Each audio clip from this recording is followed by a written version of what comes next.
రాసులు మరియు ప్రదేశాలు 3వ భాగం. Hi, this is Shivacharya. మిథునం గురించి మనం ఇప్పుడు తెలుసుకుందాం. మిథునం అంటే ఏంటి? మిథునం అంటే 2 శక్తుల కలయిక. స్త్రీ పురుషుల మధ్య ఆకర్షణ శక్తి ఏదైతే ఉందో దాన్నే మిథునం అంటారు.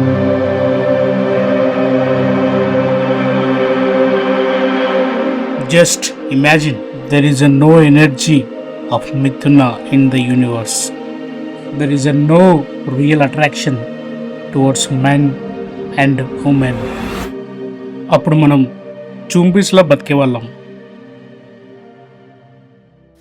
ఇప్పుడు మిథున రాశి గురించి మరింతగా తెలుసుకుందాం. ఇది వాయుతత్వ రాశుల్లో వచ్చే మొదటి రాశి. అన్ని వాయుతత్వ రాశులు మన కమ్యూనికేషన్ సిస్టమ్ని, సోషల్ మీడియా నెట్వర్క్ని అండ్ న్యూ ఏజ్ టెక్నాలజీని సూచిస్తాయి. మిథున రాశికి అధిపతి బుధగ్రహం. బుధగ్రహం is a god of messenger. కాబట్టి like publishing houses, print media, TV media, అలాగే రేడియో స్టేషన్స్, ఈ ఆఫీసులన్నీ మిథున రాశి కిందికి వస్తాయి.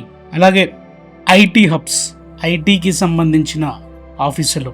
బుధగ్రహానికి సంబంధించిన ఆది దైవం గణేశుడు. Ganapati is a lord of intelligence and learning. So anything related to learning like libraries, book stores, అలాగే ప్రైమరీ స్కూల్స్ కూడా. ఇక్కడ ఒక విషయం చెప్పుకోవాలి. మిథునం, అలాగే కర్కాటకం మరియు ధనస్సు స్కూలింగ్ అండ్ కాలేజ్ వ్యవస్థను ఈ 3 రాశులు సూచిస్తాయి. ఒక వస్తువుని ఒక చోటు నుంచి ఇంకో చోటికి తీసుకెళ్లే transport offices, just like courier services companies, అలాగే ఒక చోటు నుంచి ఇంకో చోటికి ట్రావెల్ అయ్యే bus stands, it's all related to మిథున రాశి. ఇక్కడ మరొక విషయం చెప్పుకోవాలి ఏంటంటే 12 రాశుల్లో ప్రతి రాశి కూడా మరొక రాశి తోటి ఇంటర్లింక్ కనెక్షన్ అయి ఉంటుంది.